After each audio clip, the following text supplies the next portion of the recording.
নমস্কার বন্ধুরা, আজকের একটি বিশেষ তথ্য শেয়ার করার জন্যই আমি একটু লাইভে আসলাম।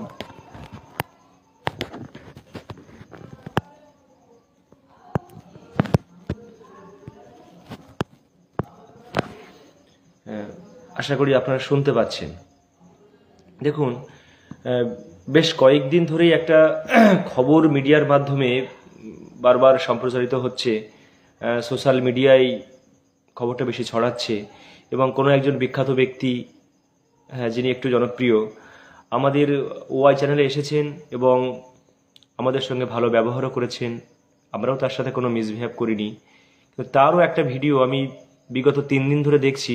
আমার স্কুলের কলিগরাও দেখছেন, আমাকে বললেন যে বিভিন্ন সময় কমিশন বিভিন্ন তথ্য জমা দিচ্ছে, যার জন্য কমিশনের দেওয়া তথ্য, বোর্ডের জমা দেওয়া তথ্য কোনো মিল নেই এবং যার জন্যই একটা বিভ্রান্তি সৃষ্টি হচ্ছে, সুপ্রিম কোর্ট সিদ্ধান্তে আসতে পারছে না। এরকম ধরনের কিছু গসিপ বা মিডিয়ার কিছু ভুল খবর জনমানসের মধ্যে একটা বিশালভাবে প্রচার হচ্ছে।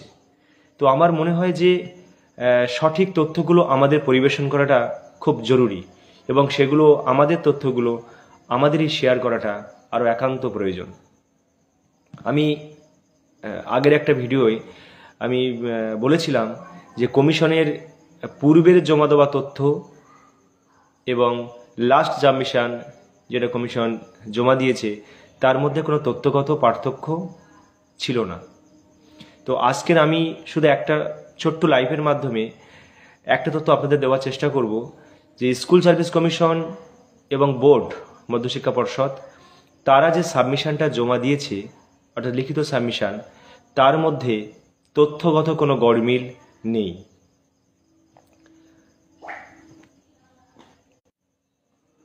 প্রথমেই বলি, দেখুন, বোর্ড জমা দিয়েছে যে 9-10-এর ক্ষেত্রে 13,056 রিকমেন্ডেশন লেটার বোর্ড পেয়েছে কমিশনের কাছ থেকে এবং তার ভিত্তিতেই মধ্যশিক্ষা পর্ষদ বোর্ড অ্যাপয়েন্টমেন্ট লেটার ইস্যু করেছে। আর কমিশনও বলছে number of appointments generated by WBSSC 13,056। এই তথ্যটা আপনারা দেখতে পাচ্ছেন, এটা কিন্তু মোটামুটি আমাদের অনেকের কাছেই এই তথ্যটা আছে। ঠিক আছে, সেটা আমি এটা দেখেই আপনাদেরকে বলছি। এটা কিন্তু মানে বোর্ডের SLP থেকেই আমাদের নেওয়া। এবার দেখুন, অনেকে ভাবছেন যে 11,425, 9-10, 11,000, কখনো 610 দেখছি, আবার এখন 13,056। আমি আজকে দুপুরে একটা ইউটিউব চ্যানেলে দেখলাম, তারাও বলছে যে 13,000 নাকি কমিশন রেকমেন্ড করেছে, আবার কোথাও বলছে 11,610। আসলে সঠিক তথ্য কোনটা, এটা আপনাদেরকে আমি স্পষ্ট নবম, দশম এবং একাদশ, দ্বাদশ এই শিক্ষকদের ব্যাপারটা আমি ক্লিয়ার করে দেব। 13,056 বলছে কমিশন টোটাল রিকমেন্ড করেছে। কিভাবে আমি ভেঙে ভেঙে বলে দিই। 11,425 11,425 যেটা হলো লিগাল রেকমেন্ডেশন ইস্যু বা ফাইনাল রেকমেন্ডেশন ইস্যু, এই 11,425-এর সঙ্গে আপনারা যোগ করবেন 185 র্যাঙ্ক জাম্পিং, বা যাকে আমরা বলতে পারি আউট অফ প্যানেল। তাহলে সংখ্যাটা কত হলো? তাহলে 11,425 আর 185 হলো 11,610।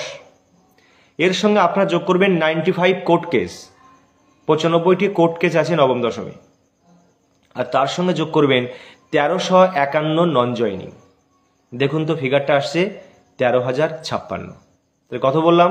11,425 প্লাস 95 প্লাস 185 প্লাস 1351, টোটাল সংখ্যাটা হলো 13,056। এবার এর সঙ্গে যুক্ত হবে আবার প্লাস 13, সেটা আলাদা নয়, এটাও নন জয়নিং, কিন্তু এরা রিকমেন্ডেশন পেয়েছিল একেবারেই শেষে, যার জন্য এরা কিন্তু কেউ জয়েন করতে পারেনি। টোটাল সংখ্যাটা হয় 13,069, কিন্তু কমিশন এই 13 জনকে বাদ দিয়ে প্রথমে যেহেতু ফিগারটা এসেছিল 13,056, ঠিক একই রকমভাবে বোর্ড কিন্তু সেই তথ্যটাই দিয়ে বলছে, দেখুন 13,056 আর 13,056। তাহলে 11,425 ফাইনাল বা legal recommendation, 95 court case, 185 rank jumping, আর 1351 হচ্ছে 185 র্যাঙ্ক জাম্পিং, হ্যাঁ, আর 1351 হচ্ছে নন জয়নিং। তাহলে ফিগারটা কিন্তু ঠিক মিলে যাচ্ছে 13,056। ঠিক একই রকমভাবে আমি 11-12 বিষয়টা আপনাদের একটু বুঝিয়ে বলি। দেখুন 11-12 কমিশন জমা দিয়েছে, বোর্ডের এসএলপি জমা দিয়েছে বোর্ড 5,757। তথ্যটা আপনারা আমার কাছে দেখতে পাচ্ছেন কিনা জানি না, দেখবেন আপনারা যাদের কাছে আছে দেখতে পাবেন, কারণ এখানে হয়তো উল্টে দেখাচ্ছে 5,757। এটা আমাদের ভেঙে বলে দিই, এই 5,757 কিভাবে আসছে? ফাইনাল রেকমেন্ডেশন হচ্ছে বা লিগাল রেকমেন্ডেশন হচ্ছে 5,557। তার সঙ্গে আপনারা যোগ করবেন 38 র্যাঙ্ক জাম্পিং, 38 র্যাঙ্ক জাম্পিং, তার সঙ্গে যোগ করবেন 158 158 নন জয়নিং, তার সঙ্গে যোগ করবেন 4 জন কোর্ট কেস, সংখ্যাটা হচ্ছে 5,757, 5,757। তাহলে বোর্ড এবং কমিশন এই দুজনের জমা দেওয়া তথ্য, তার মধ্যে কিন্তু কোনো তথ্যগত গড়মিল নেই। এই বিষয়গুলো কেউ ডিটেলস বুঝতে না পেরে এক এক সময় এক একজন বিভ্রান্তিকর মন্তব্য করছে, এবং সেগুলো যতই ফেসবুকে বা ইউটিউবে সোশ্যাল মিডিয়ার মাধ্যমে ছড়িয়ে পড়ছে, ততই কিন্তু আমাদের নিয়ে বিভ্রান্ত হচ্ছে। যেমন আমাদের পাশের স্কুলে একাধিক টিচাররা যেতে গিয়ে আমাদের সঙ্গে আমাদের সঙ্গে প্রথম থেকে পরিচয়, বুঝলো, তোমাদের আনন্দবাজারে এই তথ্যটা আনন্দবাজারে দিয়েছিল, এই তথ্যটা নয়, বলেছে যে বোর্ডের জমা দেওয়া তথ্য আর কমিশনের মধ্যে কোনো মিল নেই। তিনিও আমাকে বললেন যে তোমাদের কি তথ্য সব আলাদা? কিন্তু আমি আগের ভিডিওর মাধ্যমে স্পষ্ট বোঝানোর চেষ্টা করেছি যে কমিশনের দুটো সাবমিশনের দিক থেকে অর্থগতভাবে কোনো পার্থক্য নেই, আর বর্তমানে এই যে কমিশনের জমা দেওয়া তথ্য এবং বোর্ডের জমা দেওয়া তথ্যের মধ্যে কোনো গড়মিল নেই। তাই দয়া করে আপনারা এই বিভ্রান্তিকর খবরগুলো একেবারেই শেয়ার করবেন না বা কাউকে আলোচনা করবেন না। আর যদি আপনারা ডিপেন্ড করতে হয়, তাহলে আমাদের তথ্যগুলো এগুলো লিপিবদ্ধ করে সঠিকভাবে। আর শেষে আমি শুধু একটা কথা বলে আমি ভিডিওটা শেষ করব, সেটা হচ্ছে যে চেয়ারম্যান স্যারকে আমরা অনেকেই প্রশ্ন করছেন যে কমিশন অনেক মিডিয়ার মাধ্যমেও খবর যে কমিশন এতদিন ধরে কোনো তথ্য জমা না দিয়ে আর শেষ বেলায় এসে তথ্য জমা দিচ্ছে। হ্যাঁ, একেবারে শেষে এসে তথ্য জমা দিচ্ছে, এতদিন দেওয়ার সুযোগ পায়নি। ব্যাপারটা সেরকম নয়। চেয়ারম্যান স্যারের সাথে আমার কথাও হয়েছে, এখানে পরিষ্কার বক্তব্য যে নোটস অফ আর্গুমেন্টের অর্থই হলো এটাই যে কমিশনের এগেনস্টে বা কমিশনের বিরুদ্ধে যে প্রশ্নগুলো তোলা হয়েছে সেগুলো তিনি জানবেন এবং শুনবেন এবং সেগুলো ডিফেন্ড করার চেষ্টা করবেন।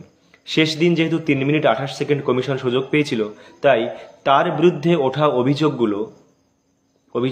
অভিযোগগুলো কিন্তু ডিফেন্ড করার সময় বা সুযোগ না পেয়ে লিখিত আকারে সেগুলো জমা দিয়েছে। এক সেকেন্ড।